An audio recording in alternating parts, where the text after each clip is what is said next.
Sina ordenó cortarle la lengua a la esclava. Pero lo que hizo luego cayó todo el ingenio. El sol caía a plomo sobre la tierra agrietada del ingenio y el olor a caña quemada se mezclaba con el sudor de los esclavos que doblaban la espalda en los cañaverales. En la mansión, doña Eulalia, la señora, pasaba los dedos por el borde del abanico de marfil mientras miraba a la Benedita negra abajo. El esclavo, con una voz profunda y ojos que no bajaban fácilmente, acababa de soltar una respuesta que hizo que toda la habitación se quedara sin aliento. La señorita puede incluso ser dueña de mis manos, pero no de mi boca. El ventilador se cerró con un clic. La orden se dio antes del anochecer, cortarle la lengua al temerario.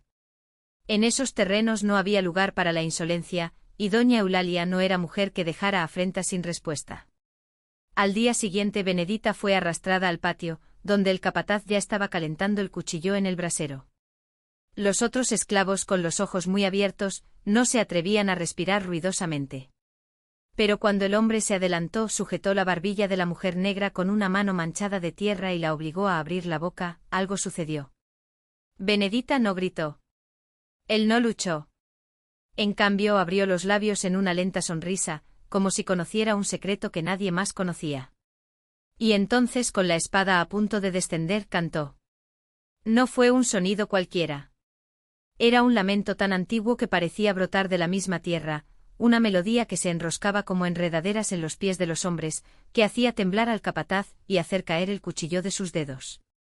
Las palabras, si lo eran, sonaban como un idioma olvidado, un idioma que no necesitaba un idioma para ser hablado.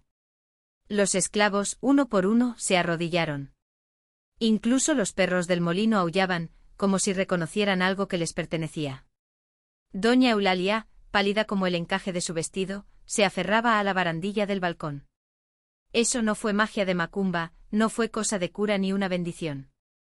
Era algo más antiguo, más profundo, algo que venía antes de los barcos, antes de las cadenas, incluso antes de los propios capitanes.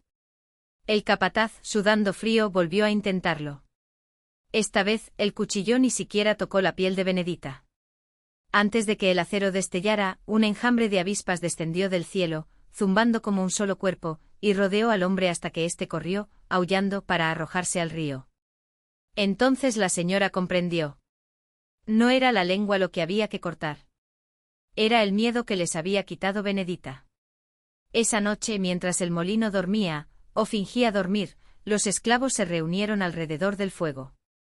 Benedita, con la boca intacta, contaba historias sin necesidad de palabras.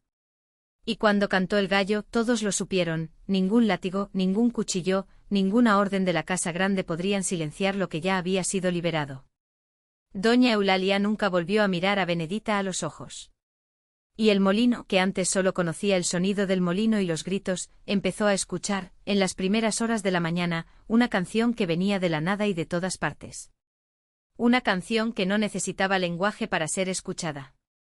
La canción creció como una raíz bajo la tierra, invisible pero nutriendo todo lo que tocaba. Los esclavos trabajaban con la espalda erguida y la vista baja. Incluso los niños, que antes se encogían al oír los pasos del capataz, ahora jugaban en círculos al anochecer, mezclando sus risas con el polvo del camino. Doña Eulalia mandó llamar al cura para que los bendijera. El hombre de la sotana negra rociaba agua bendita sobre las chozas, rezaba salmos en latín, pero las palabras se disolvían en el aire como azúcar en la lluvia. Por la noche el canto volvía, más fuerte, como si la misma tierra lo repitiera. El sacerdote se fue sin preguntar, con la cruz temblando entre sus dedos. El dueño de la plantación, un hombre con bigotes grises y una voz como de trueno, trató de ignorarlo.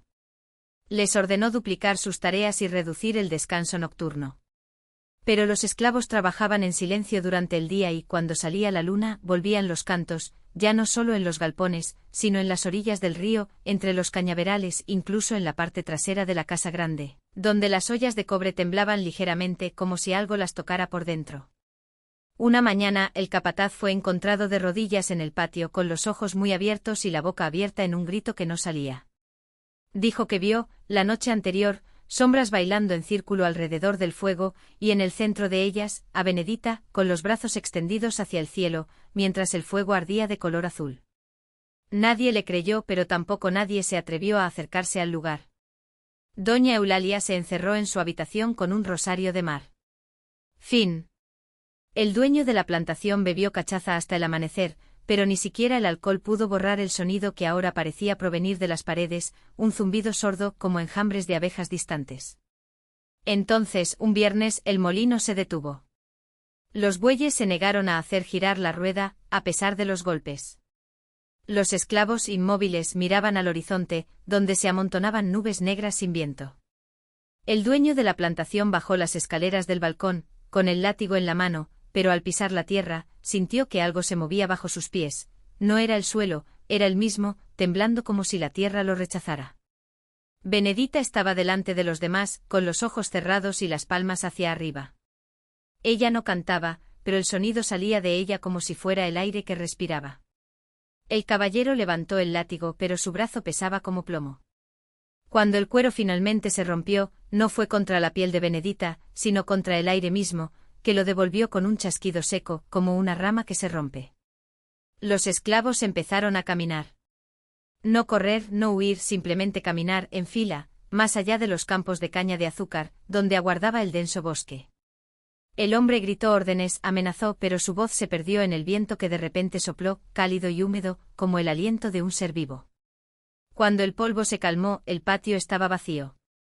Solo quedaban las herramientas abandonadas, el molino parado y, en el centro de todo, la hoguera seguía ardiendo, ahora con llamas blancas que no ardían, simplemente brillaban. Doña Eulalia, desde la ventana de la casa, vio desaparecer al último de ellos en el bosque. Ya no eran esclavos. Ya no eran nada que ella pudiera nombrar. Y cuando el viento trajo el último eco de la canción, la señora supo con un frío en el pecho que aquel no era el final. Fue solo el comienzo.